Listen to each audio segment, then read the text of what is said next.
origina en ese artículo relacionada con el derecho de defensa de la libre competencia. Claramente hemos identificado que son dos escenarios distintos. Uno tiene que ver con el derecho privado, con el derecho mercantil, y la posibilidad de obtener una reparación económica del daño que se haya causado a partir de atraerse clientes de forma indebida. Esa es la parte relacionada con la competencia desleal. El otro escenario está encaminado a ofrecer una solución a través de el derecho administrativo, que establece conductas anticompetitivas con el propósito de evitar que los agentes económicos tomen el control de la actividad económica, estableciendo precios o controlando el establecimiento de los precios.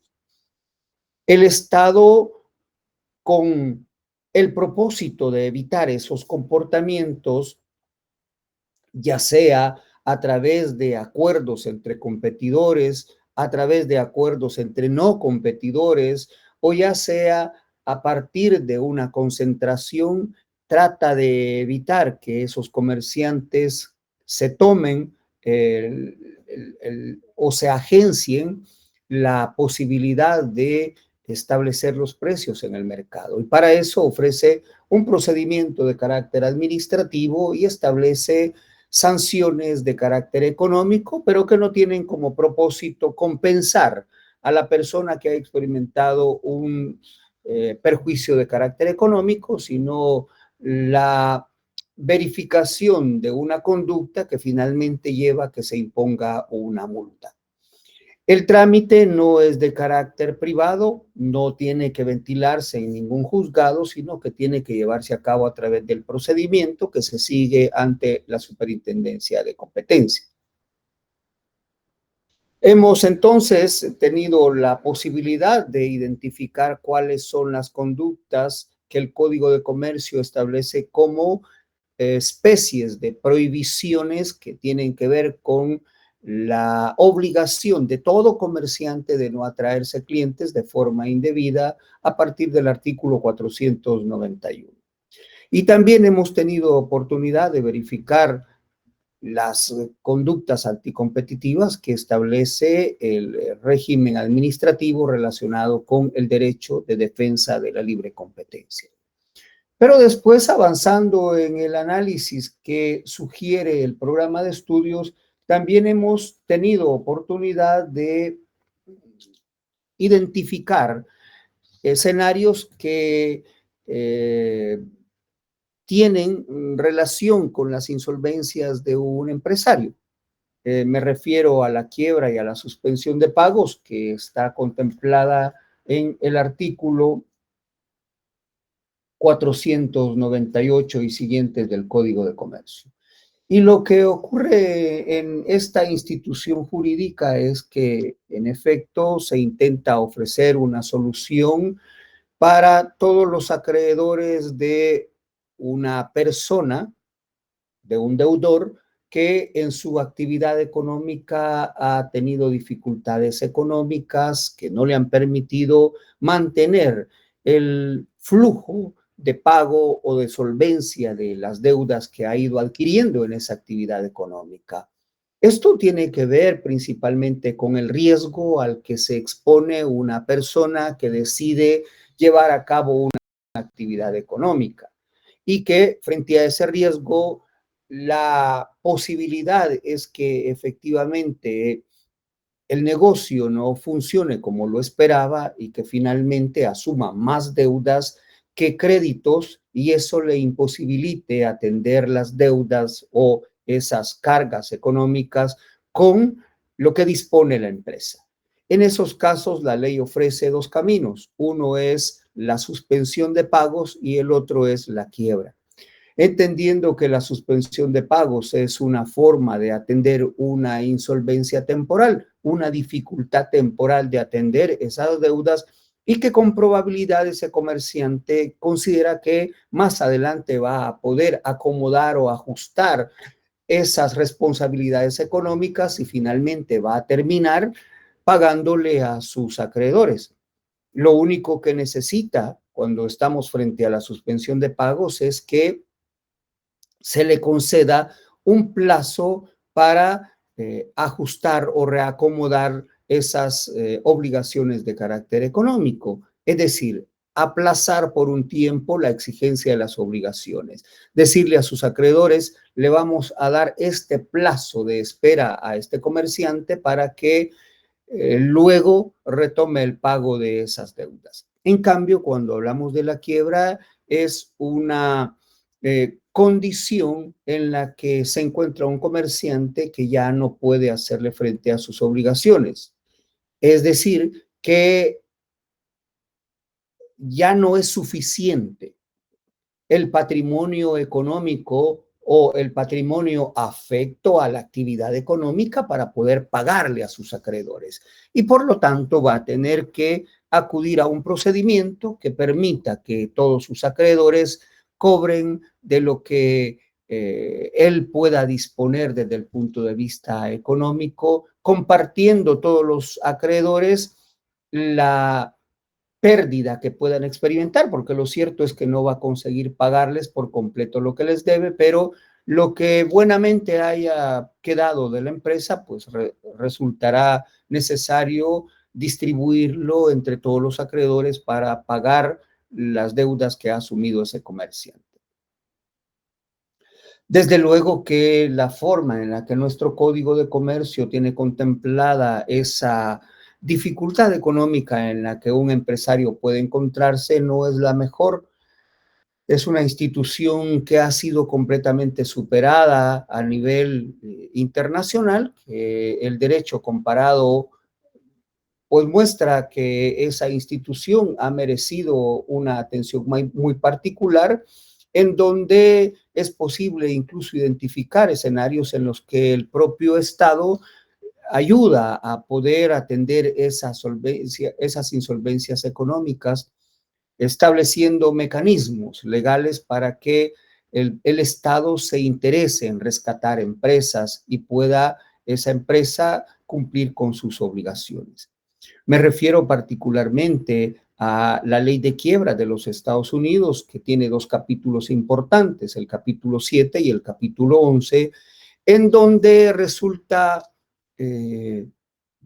importante que tratándose de empresas cuya ausencia en el mercado puede originar catástrofes económicas, el Estado decide ayudar en su recuperación. El Estado participa juntamente con esas empresas pagándole a sus acreedores. Por eso es que muchas empresas en Estados Unidos se declaran en quiebra, porque una vez declaradas en quiebra, resulta posible que el Estado haga un análisis de la empresa y decida intervenir o participar colaborando en el pago de los acreedores para solventar una situación que a la larga puede ser muy complicada desde el punto de vista económico. Grandes empresas de carácter financiero como las empresas bancarias o como las empresas aseguradoras muchas veces experimentan esa ayuda del Estado. Estoy hablando de un sistema que no es el nuestro. En el tema de las aseguradoras, por ejemplo, en el ataque a las torres gemelas de Estados Unidos, el World Trade Center en el 2001, ocasionó una serie de responsabilidades económicas impresionantes por parte de todos aquellos que pagaban un seguro y que finalmente, llegado el acontecimiento, perdieron la vida. Las aseguradoras debieron haber respondido frente a esas pérdidas humanas que se originaron.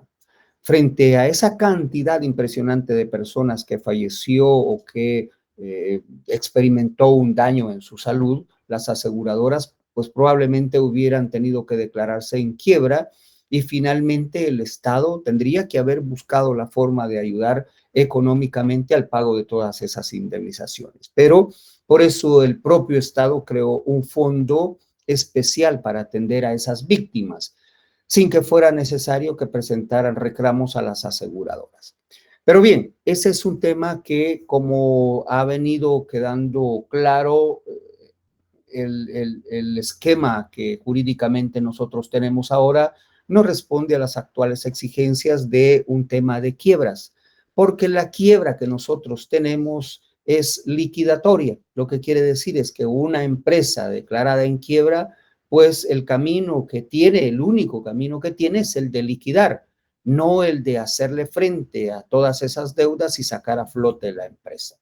Y el otro tema que también es importante considerar en esta parte de la quiebra es que incluso tenemos una penalización por esa condición, es decir, que el Código Penal recoge una conducta de carácter criminal que tiene que ver con las quiebras dolosas, aquellos casos en los cuales un empresario de forma intencional ha conseguido que su empresa, por la forma en la que él mismo la ha gestionado, consiga tener más deudas que créditos y se le vuelve imposible atender esas deudas, probablemente pueda caer incluso en una conducta de carácter penal. Bueno, esa es una explicación completamente resumida de temas que han sido agotados a partir de los materiales audiovisuales que ustedes tienen alojados en el campus y que nos permite llegar hasta el tema que ahora quiero comentar brevemente, que es el de la empresa mercantil y sus elementos. Me refiero al artículo 553, al libro tercero del Código de Comercio, que se refiere a las cosas mercantiles. Como también ya indiqué, hay un material alojado en el campus que explica este tema de la empresa y sus elementos, pero que yo ahora quiero retomarlo en los siguientes minutos con el propósito de aclarar lo que en ese material audiovisual se explica. Cuando uno se detiene en el análisis de esta institución de la empresa y sus elementos, tiene que considerar necesariamente que hay un punto de partida dispuesto en el artículo 5 del Código de Comercio, porque ese artículo identifica las cosas mercantiles. En realidad, la diferencia no se advierte en este artículo. Me refiero a la diferencia entre cosas típicamente mercantiles y cosas accidentalmente mercantiles. Las cosas a las que este artículo 5 se refiere son cosas típicamente mercantiles, cosas que están dispuestas exclusivamente para hacerle útiles al comercio, y entre ellas está la empresa y sus establecimientos. Ese artículo 5 entonces permite que uno del Romano 1 de esa disposición legal pueda trasladarse hasta el artículo 553. ¿Y qué es lo que ocurre con el tratamiento que el legislador le da a la empresa? Antes de entrar en el detalle y el conflicto que origina una definición que contiene el Código de Comercio, hay que afianzar una idea que nos va a permitir de manera fácil identificar que el Código de Comercio propone una definición de empresa que es de carácter completamente económico, con utilidad contable. El punto es que cuando uno se refiere a la empresa, tiene que estar seguro que no es que se refiera a un conjunto de cosas. La empresa en realidad representa un modo de llevar a cabo una actividad económica. Es una forma de actuar en el comercio. Es decir, que se trata de un comportamiento, se trata de una manera de hacer cierta actividad económica, con independencia de la actividad a la que nos estemos refiriendo, ya sea una actividad que tenga que ver con el comercio o la comercialización de bienes, o una actividad que tenga que ver con la prestación de un servicio. El tema aquí es que la persona que decide dedicarse a una actividad económica está llevando a cabo un tipo de empresa. Empresa quiere decir entonces actividad. Lo que alguien realiza es un emprendimiento. Consecuencia de ese emprendimiento, identificamos una actividad. Y esto luego, cuando uno lo identifica con la exigencia que establece el propio ordenamiento jurídico, permite identificar que, por supuesto, una actividad económica requiere de un permiso, de una licencia, de una autorización. Y por eso es que existe la obligación de matricular las empresas. Existe un requerimiento legal que establece que la persona que se dedica a una actividad o se va a dedicar a una actividad económica tiene que matricular esa actividad económica, lo que hemos venido identificando como matricular la empresa se traduce en matricular la actividad. Pero no solo la actividad se matricula en el registro de comercio, sino que esa actividad es necesario llevarla a cabo a través de un instrumento identificado como establecimiento. Esto entonces nos lleva a identificar plenamente una diferencia entre la empresa y el establecimiento. Porque la empresa es un modo particular de llevar a cabo una actividad económica. Y el establecimiento es el instrumento al servicio de esa actividad económica. Por supuesto que si alguien decide poner un negocio o llevar a cabo una actividad económica que consista en la venta de productos, pues deberá tener un establecimiento. Y ese establecimiento se explica a partir de un conjunto de cosas que le van a ser útiles para llevar a cabo esa actividad económica. Una que sería, por ejemplo, la empresa es la actividad que se realiza. Toda esa gestión necesaria para poder tener un sistema de venta de esos productos, todo eso importa la empresa, la propia actividad. Pero el establecimiento está representado por todo lo que necesita para poder llevar a cabo esa actividad. Bueno, necesita tener estantes, necesita tener refrigerantes, necesita tener personal, necesita tener una marca, necesita tener un arrendamiento, un local, o necesita tener un medio de transporte para ir a dejar a domicilio lo que le soliciten. Todo eso que ustedes están escuchando ahora que tiene que ver con la actividad de venta de queso representa el establecimiento. De modo que la empresa es una actividad. El establecimiento es un instrumento al servicio de esa actividad. Esto, desde el punto de vista jurídico, tendría que permitirnos considerar entonces que la empresa se encuentra en la categoría de los actos jurídicos. En cambio, el establecimiento se encuentra en la categoría de los bienes.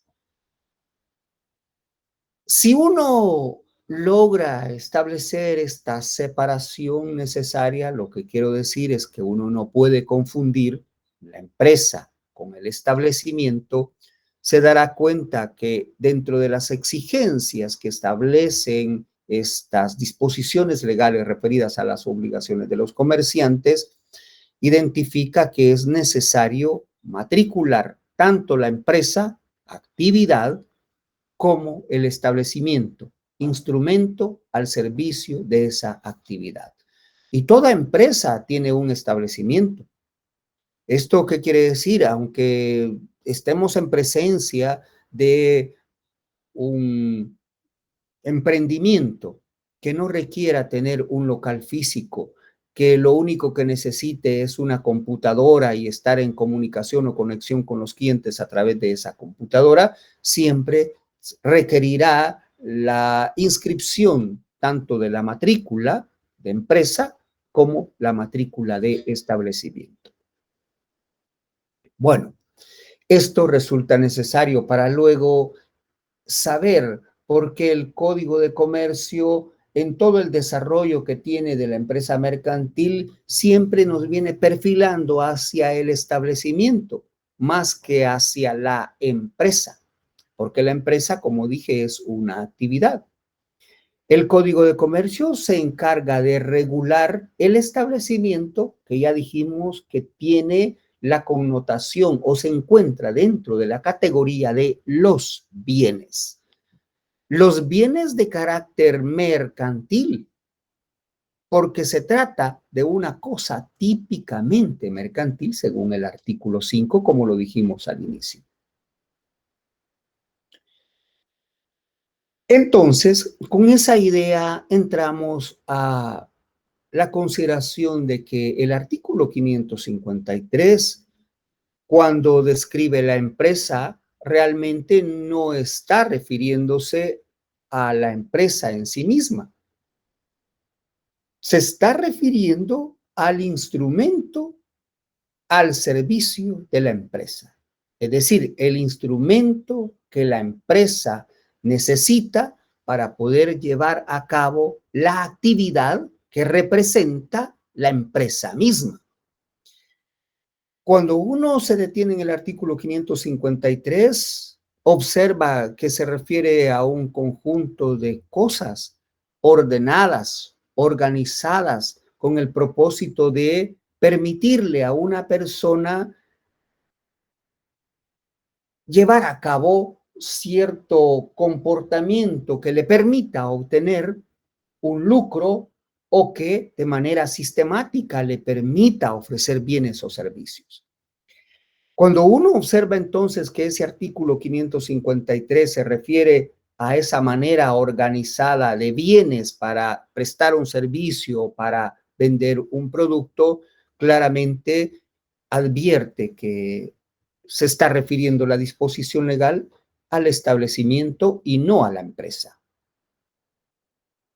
Y por eso es que luego el artículo o los artículos que le siguen al 553 va permitiendo que uno observe que se refiere a veces a las características, otras veces se refiere a los elementos y otras veces lo que ofrece es una especie de tratamiento de un bien, más que de una actividad. Consecuencia de esa forma en la que está regulada la empresa, sería aconsejable que nuestro sistema legal adoptara la idea de abandonar una definición de empresa que no corresponde a empresa, sino que corresponde a establecimiento, o hacer una separación clara diciendo que la empresa es una actividad económica y que el establecimiento es el instrumento o conjunto de bienes que está dispuesto para llevar a cabo esa actividad económica. Pero bueno, nos corresponde analizar esta institución en este capítulo 1 del libro tercero, tal como se encuentra dispuesta en el Código de Comercio. Y prueba de lo que estamos ahora analizando es que el Código de Comercio, luego de haber ofrecido a la empresa una definición que le corresponde al establecimiento, en el artículo 555 se refiere a la naturaleza. Lo que yo dije ahora mientras estaba explicando es que la empresa está perfilada hacia la categoría de los actos. El establecimiento se perfila a la categoría de los bienes. La empresa, entonces, es actividad, el establecimiento, entonces, es un bien de naturaleza mueble. Por la forma en la que el código ha dispuesto atender uno y otro concepto jurídico, me refiero a empresa y a establecimiento, es que cuando nosotros digamos empresa, vamos a tener que pensar que en realidad se trata del establecimiento. Aunque el artículo esté hablando de empresa, muchas veces se refiere a establecimiento. Pero lo que quiero resolver en esta explicación es que el propio código identifica a la empresa, oiga bien, a la empresa, nosotros debemos entender al establecimiento, lo identifica como un bien mueble en el artículo 555, justamente al indicar que la empresa mercantil es un bien mueble. Claro, ha establecido una definición que no es la que le corresponde a la empresa, sino al establecimiento, y por eso dice que la empresa es un bien mueble. Debe decir que el establecimiento es un bien mueble. Esto es porque ya indicamos que la empresa no es un bien, sino es una actividad. Pero interesante es que uno advierta que se trata de un bien de naturaleza mueble. Y cuando el artículo le da esa categoría a esta empresa o al establecimiento para nosotros, la verdad es que también se refiere a la transmisión y al gravamen de los elementos inmuebles. Un dato interesantísimo. A mí siempre me ha resultado importante explicar por qué el legislador se detuvo en la atención de los bienes inmuebles, oiga bien, de los bienes inmuebles que se encuentran formando parte de un establecimiento mercantil. Es decir, que se encuentran formando parte del conjunto de bienes que está organizado para llevar a cabo una actividad económica.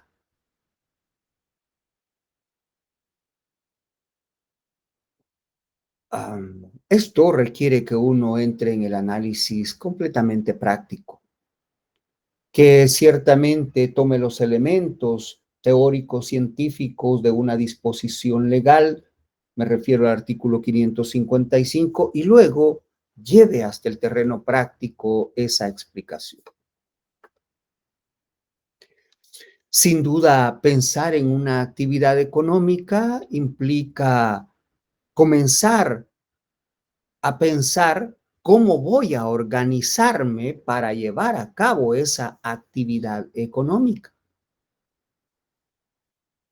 Si yo, por ejemplo, pensara en una actividad económica que tiene que ver con venta de vehículos automotores, con tener establecimientos en los que yo ponga o exponga mis mercancías, que en este caso son vehículos nuevos, vehículos de fábrica. En principio voy a tener que pensar que yo, para llevar a cabo esa actividad económica, entre paréntesis, para llevar a cabo mi empresa, voy a necesitar inmuebles. Y esos inmuebles van a formar parte no de la empresa, sino del establecimiento.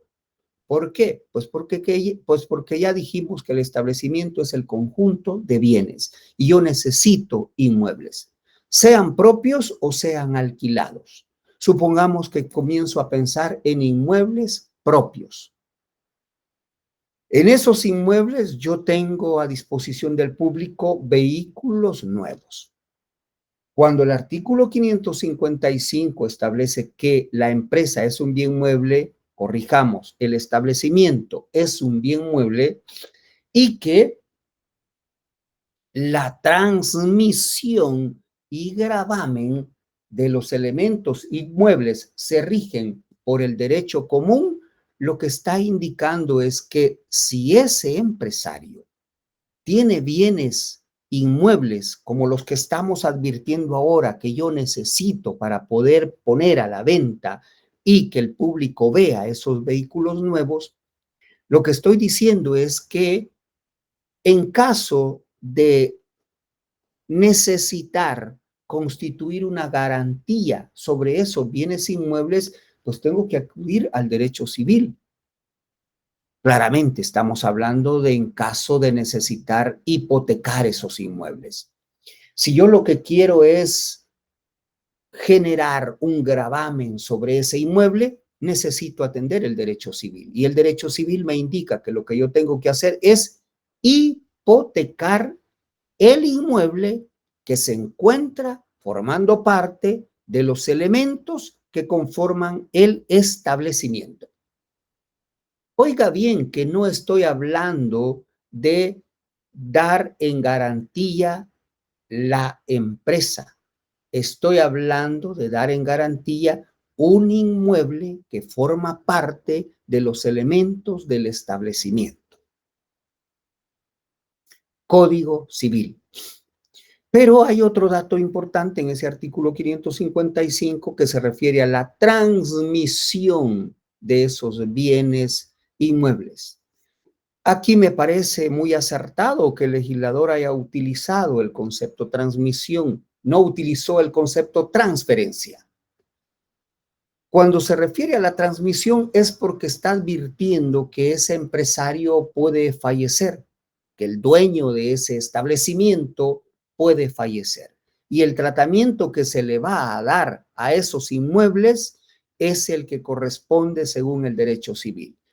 Claramente lo que quiere decir es que tiene que aceptarse la herencia de ese empresario y luego el inmueble va a tener que ser transmitido a el heredero, no transferido, porque la transferencia la utilizamos nosotros para referirnos al acto entre vivos, a un acto jurídico entre vivos por el cual una persona se convierte en titular de un bien. En cambio, la transmisión tiene que ver con el traslado de la propiedad de una persona a otra, pero por la vía sucesoria. Entonces, si el dueño de la empresa fallece, lo que hay que seguir son diligencias de aceptación de herencia y experimentar que los bienes se van a transmitir a favor de los herederos. Vale la pena resolver esto, por supuesto. En realidad, si estamos en presencia de bienes inmuebles que estén identificados como activos de la empresa en el balance, lo que hay que hacer es aceptar la herencia y que sea la empresa la que se transmita, porque transmitiéndole la empresa al heredero, igualmente van con esos bienes sucesorales todos los inmuebles que puedan existir dentro de la empresa. Pero bien, lo que importa aquí es que hagamos esta identificación, porque lo que el legislador quiere es dejar claro que la empresa, establecimiento, es un bien mueble, pero que dentro de ese bien mueble pueden existir inmuebles, un tema que siempre ha sido problemático si uno no identifica plenamente la naturaleza de los bienes, porque resulta fácil o resulta sencillo identificar que dentro de un inmueble existen muebles, como pensar en que en una casa, por ejemplo, la casa donde ustedes viven, eh, tiene muebles, tiene un juego de sala y estamos identificando que dentro del inmueble están los muebles, están las sillas, están las mesas, están los escritorios, están las refrigeradoras, las cocinas y todo aquello con lo que eh, las personas han decidido ordenar su vida en el hogar. Es músico, entonces tiene una guitarra, tiene una batería, tiene un piano, todos esos son bienes muebles dentro de un inmueble.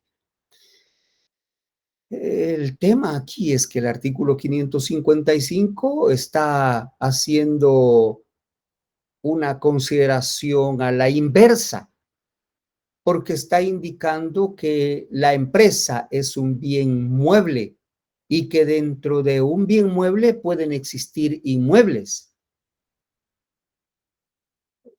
Por supuesto que si uno tiene una concepción muy reducida de la naturaleza de estos bienes puede llegar a tener alguna dificultad, pero eso se resuelve de la siguiente manera.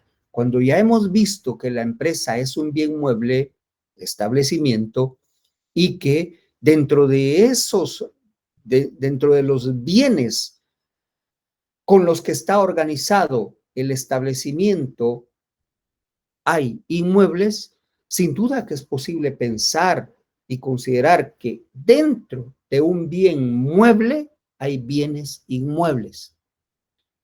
Pensemos en una empresa como la que mencioné antes, esta que está destinada o que la actividad consiste en venta de vehículos nuevos.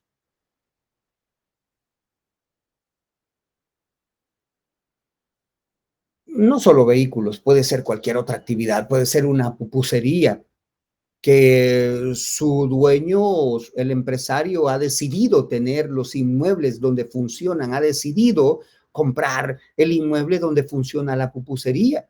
Eso significa que ese inmueble donde funciona la pupusería forma parte de los elementos del establecimiento. Siendo el establecimiento un mueble, esa propiedad donde está instalada la pupusería es un inmueble que aparecerá identificado en el balance y entenderemos que ese inmueble forma parte del mueble. Un tema interesante, por supuesto, porque hemos invertido la concepción tradicional que nos permite el Código Civil identificar, que es la de considerar que dentro de los inmuebles hay inmuebles. Pues aquí es a la inversa. Dentro de un mueble, establecimiento, pueden haber inmuebles activos, descritos o identificados en el balance de la empresa. Bueno, eso es en cuanto a esa naturaleza que hay que asignarle a la empresa. Esto también tiene que ver con la posibilidad de identificar el tipo de garantía que se constituya sobre la empresa en sí misma. Si el legislador está diciendo que la empresa es un bien mueble, establecimiento, entonces hay que pensar qué debe atenderse cuando esa empresa va a ser dada en garantía. Es decir, el empresario necesita obtener un crédito. Y cuando necesita obtener el crédito, piensa en dar en garantía el establecimiento. Entonces tendremos que pensar si es que el legislador dijo que es un mueble, la razonabilidad jurídica con la que uno ha aceptado la forma en la que el Código Civil le da atención a las garantías lo llevará a pensar que está frente a la posibilidad de constituir una prenda, que en realidad la prenda está superada ahora por la garantía mobiliaria. Ya no se debe hablar más de prendas, aunque sigan estando en el Código Civil y en el Código de Comercio. Debe hablarse ahora de garantías mobiliarias. Bueno, ese es el tema ahora. Lo que quiero decir es que uno, en su concepción recogida en los cursos anteriores que han tenido que ver con el derecho civil, cuando se habla de bienes muebles, inmediatamente va a pensar que la garantía que ha de recaer en la empresa, porque el artículo 555 está indicando que se trata de un bien mueble, es la prenda o garantía mobiliaria, cuando en realidad esta es una excepción a la regla. Este es un quiebre importante, porque a pesar de haberla concebido como un bien de naturaleza mueble, el legislador indica que las empresas se hipotecan al momento de darlas en garantía. Y para eso hay que ir al artículo 1551 y siguientes, que habla de la hipoteca mercantil, en donde aparece la hipoteca de empresa. Aún siendo un bien mueble, la empresa no se da en prenda. La empresa se hipoteca. Bueno, luego de eso, estos artículos que se refieren a la institución de la empresa y sus elementos recoge características de la empresa. En realidad, cuando uno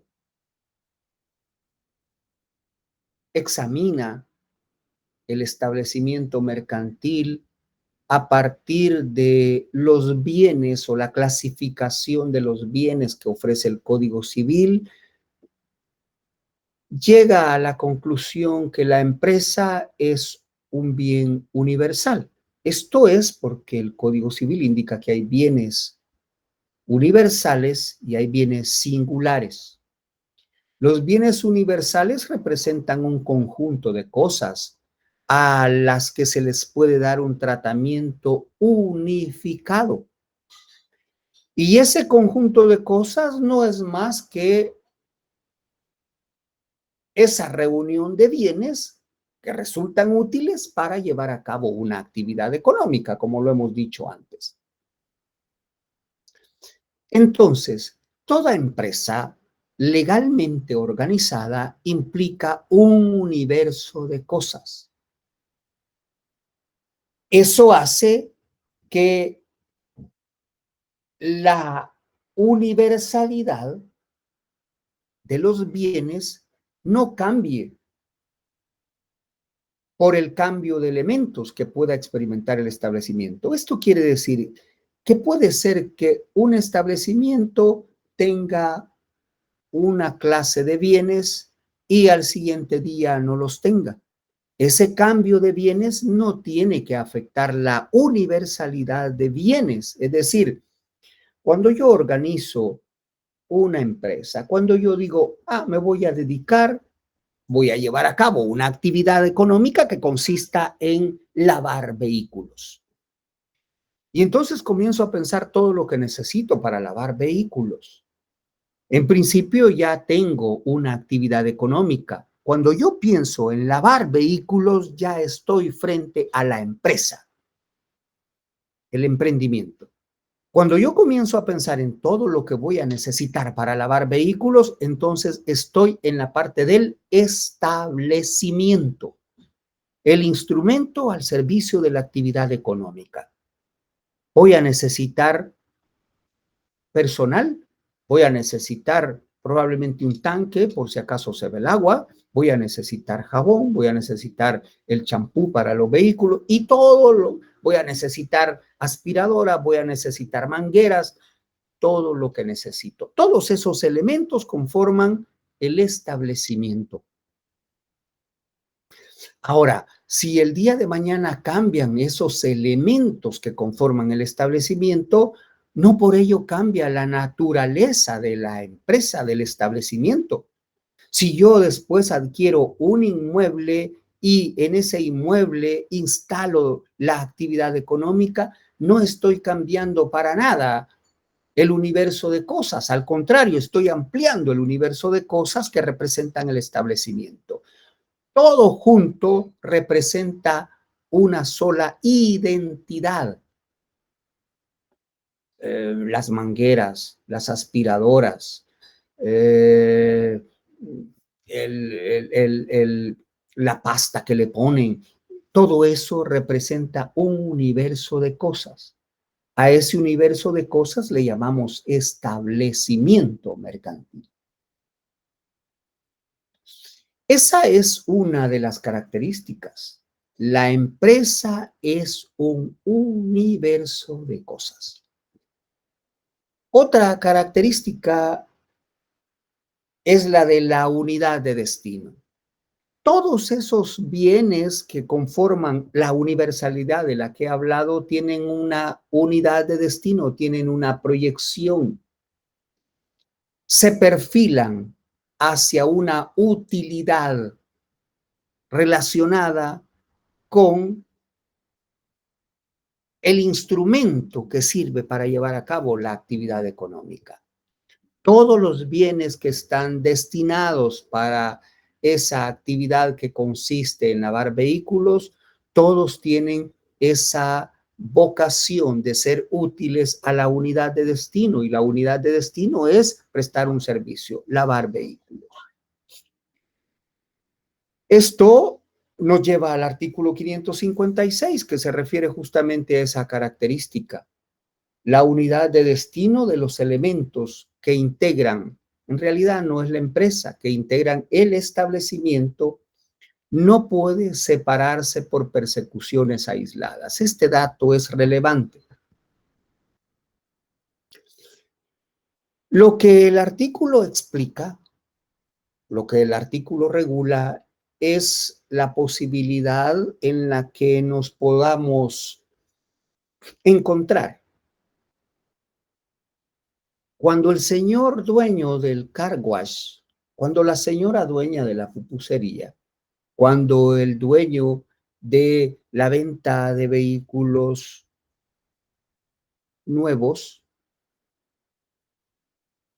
asume deudas.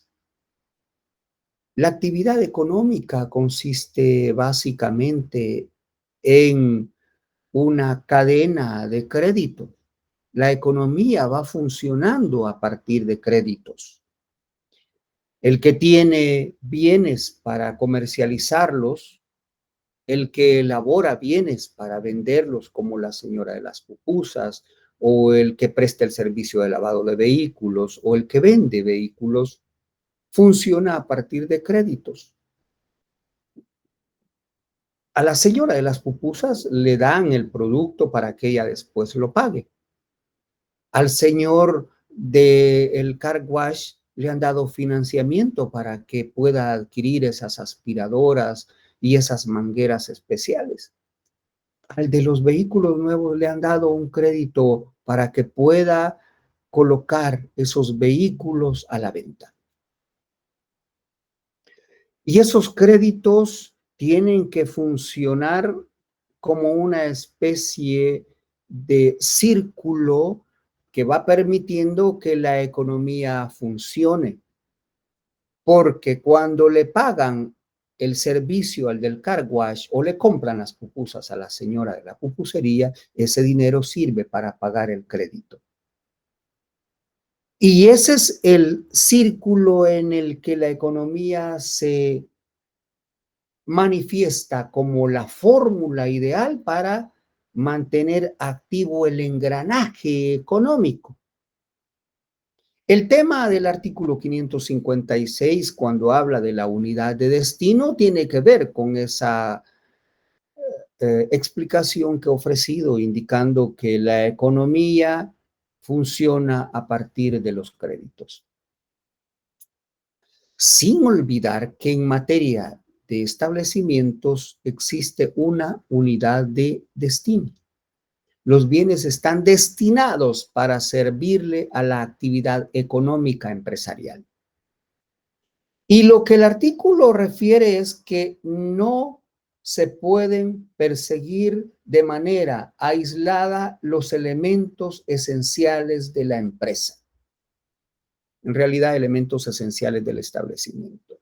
Y esto de perseguir de forma aislada, lo que quiere decir es que los acreedores de ese empresario no pueden pretender embargarle de forma aislada los elementos que tiene dispuestos para organizar el establecimiento mercantil. ¿Cuáles elementos? Los elementos que establece el artículo 557. Lo que ocurre es que de forma inmediata el legislador ofrece el listado de los elementos que integran el establecimiento. Y ahí entramos en un tema ya de elementos esenciales del establecimiento, identificando dentro de esos elementos esenciales tres categorías. La categoría de los bienes materiales dispuestos para organizar el establecimiento. Establecimiento que sirve para llevar a cabo la actividad económica.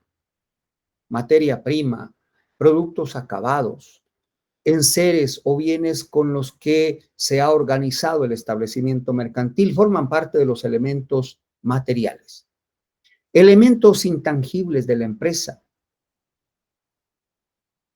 Signos distintivos, patentes, derecho de llave, derecho de aviamiento, derecho de clientela, todos esos elementos que no pueden percibirse sino a través de los sentidos, forman parte del establecimiento y el establecimiento es el instrumento a través del cual se lleva a cabo la actividad económica.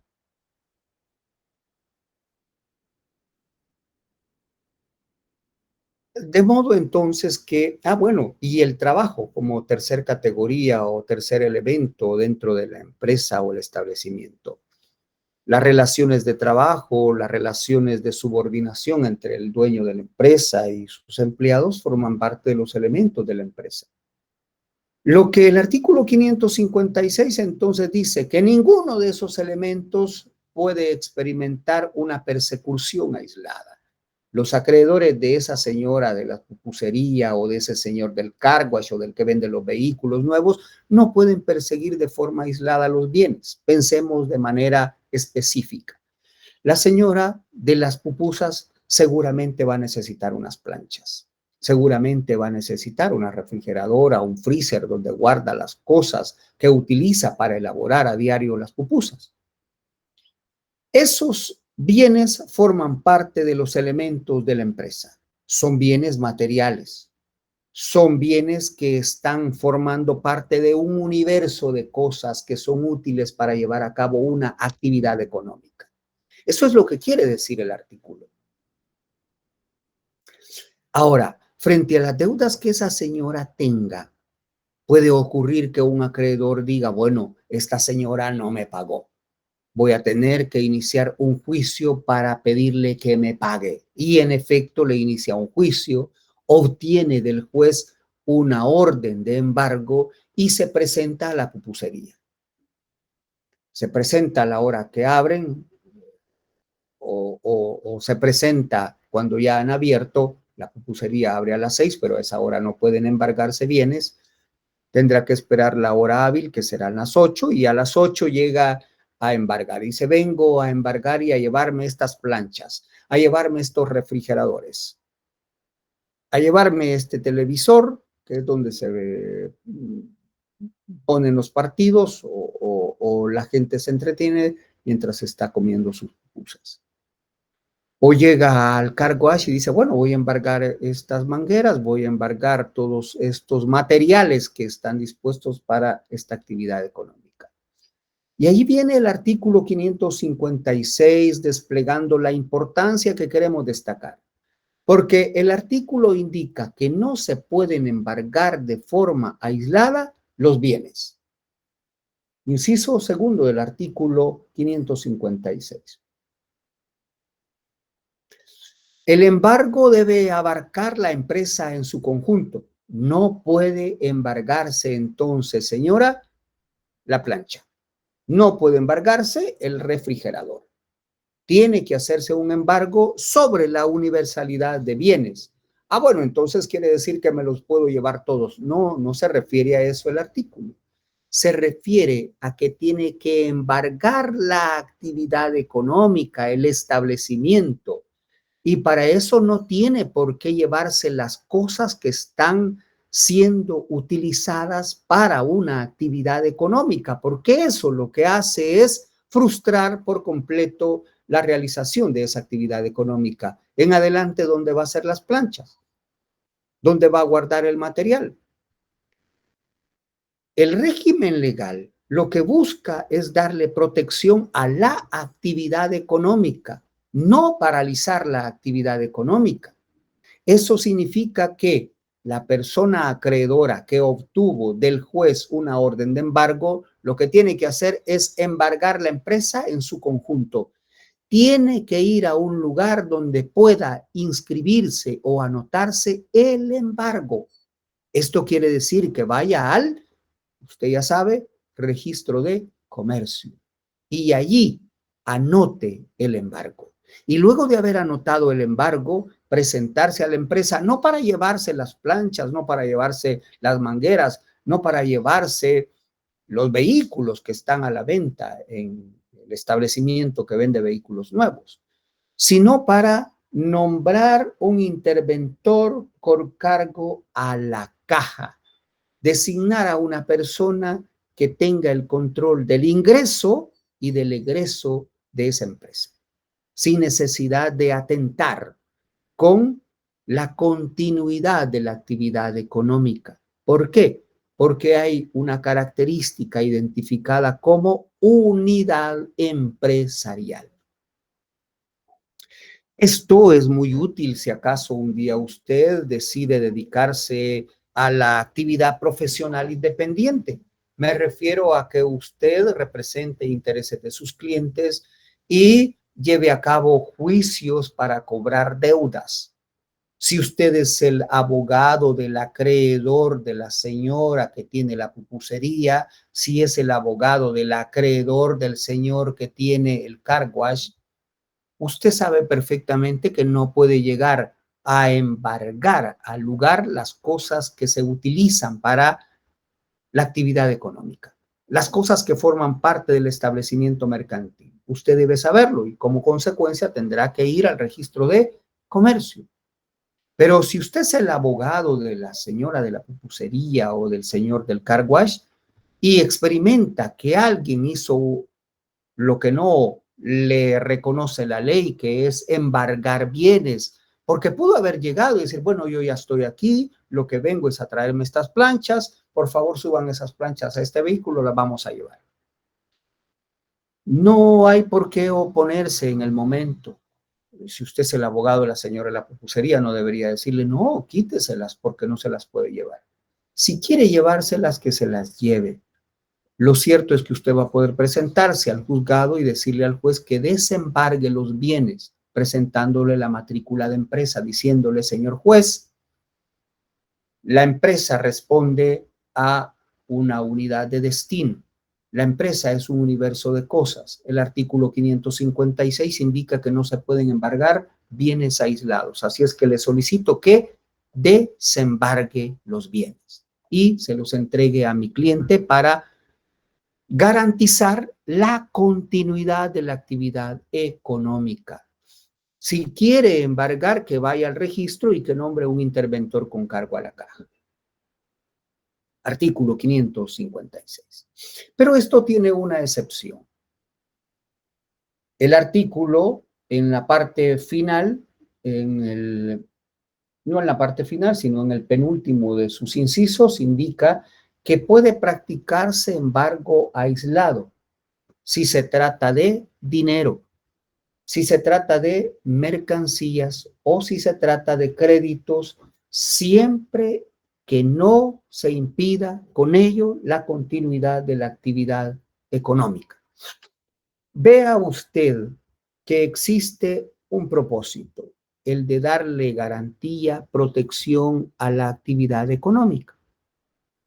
Y si esa actividad económica no se perjudica por el embargo que se haga de una cantidad de dinero. ¿Por qué? Porque probablemente tiene suficiente dinero en efectivo esa empresa.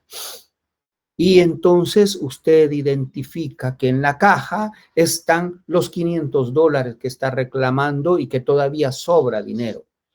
Entonces puede embargar esos $500 y no hay problema.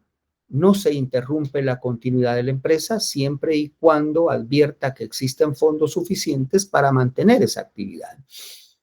Resulta que tiene 50 planchas y 4 de esas planchas están guardadas porque son muchas. Identificando que esas planchas están guardadas, pueden embargarse esas planchas.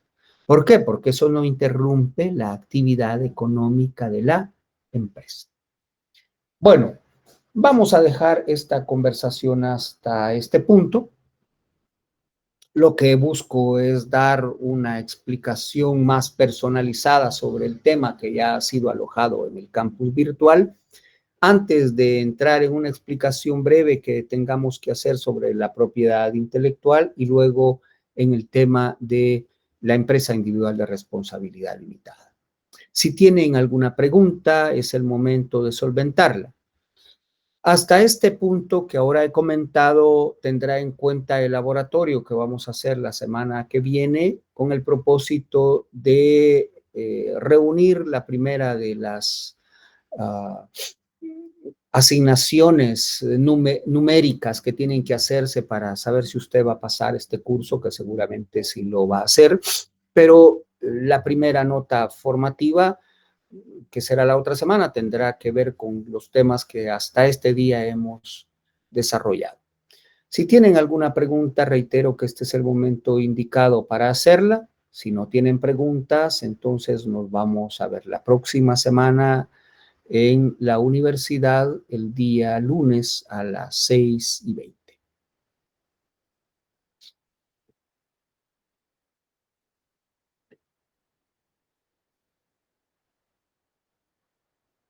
Lick, entonces, la clase del jueves.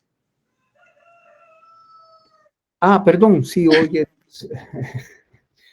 No, pero hoy es jueves. Ay, es cierto, y es Sí, hoy jueves, es entonces dije jueves. era La mal. otra semana es el lunes que nos vamos a ver. Hoy es jueves. Sí, el lunes nos vemos, Belén.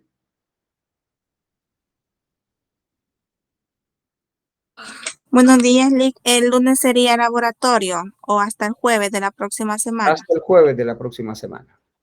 Bueno, Lick, muchas gracias. Bueno, a la orden.